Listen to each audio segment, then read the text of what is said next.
Morning, guys. Today we're going to take a look at page 10 of the Unit 8 Classwork packet, and we're going to take a look at a couple of problems that show algebraic examples of rectangles. Let's start with example number 9. They tell me that VW is 9x minus 11, so let me write that in, 9x minus 11, and they tell me SU is 16x minus 12. All right, so this whole thing over here is 16x minus 12. Now, the property of diagonals that we're going to have to use is that diagonals are congruent to each other, right?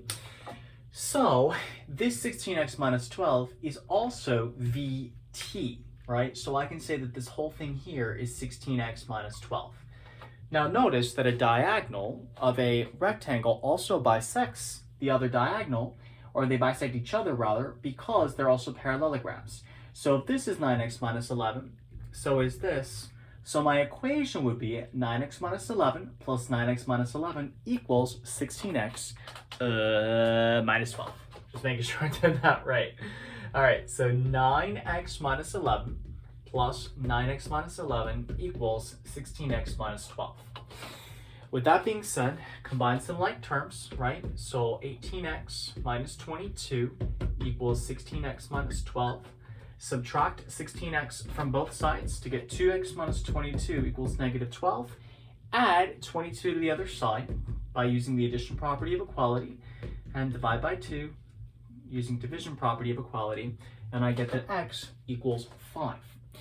Now that doesn't really solve our problem though, because they asked me to find WT. Okay, well I know WT is actually the same as VW, which is 9x minus 11, so all I'm going to do is plug that back in. So 9 times 5 minus 11, that's going to give me 45 minus 11, which is going to give me 34. Okay? So this particular problem in some ways was easier than that so-called medium level example that we saw in a previous video, simply because it used one concept, which is the concept that a diagonal inside a rectangle is congruent to the other diagonal in a rectangle, and that they bisect each other because they're parallelograms. Now let's take a look at example number 11. Example 11 tells me this. They tell me that this right here is 3x plus 2, and they tell me that this over here is 12x minus 17. All right? Now I know, regardless of what they ask me for, I know I'm going to have to find x somehow. Right? Like that's just the given. Now notice that because it's a rectangle, how many degrees are there in this corner? Anyone? Any guesses? There are 90 degrees. So in this case, these two angles combined through addition by angle addition postulate would equal 90 degrees. So that's a fancy schmancy way of saying add them up, combine like terms, set them equal to 90. So 3x plus 2 plus 12x minus 17 equals 90. Combine like terms here. Addition property of equality. Division property of equality. Let's see. 15, 30, 45, 60, 75, 90, 105. I think it's 7. All right. Now here's the thing though. They're asking me to find angle JHI. Where's JHI? That would be this one over here. So let me ask this. Which one of those two angles, the 3x plus 2 or the 12x minus 17, is equal to JHI? It would actually be this one, and let me prove it to you. Do you guys remember in a previous unit when we had two parallel lines that were cut through by a transversal, we formed special angle types? Those two angles happen to be alternate interior, which are congruent. So in that case, all I'd have to do with the 7 is plug in right here.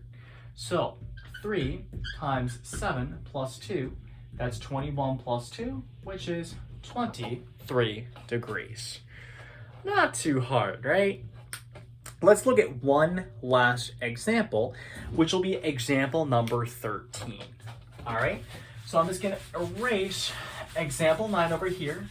So I got some space, and let's look at example 13 together. So I've got a rectangle, DEFG, all right, D, E, F, G, and we got an H in the middle, And I got a 5x plus 7 and a 134. And right over here. Okay, so a couple things to keep in mind here, guys. In order to solve for x, oh my god, where'd my face go?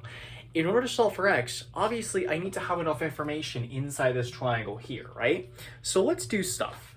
Well, I know that because it's a rectangle, right? Excuse me, because it's a rectangle, I know that each one of these diagonals is the same as the other. That creates isosceles triangles, so I can say that this is 5x plus 7, right? Now this is 134, and do you notice how this angle right here is a linear pair with this one? Let me say that again. These two angles add up to 180. So to find this angle, I would just do 180 minus 134. And when I do that, let's see what I get. I'm going to get 46 degrees. Now, this problem is no longer a rectangle problem. Instead, it's going to be a triangle sum theorem problem. How many degrees are there inside any triangle? 180. So I have three angles right here that I can add together to make an equation and set it equal to 180.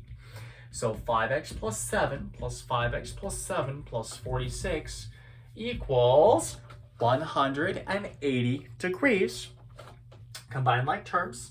So that's 10x, 14, I think that's 60, right? Yeah.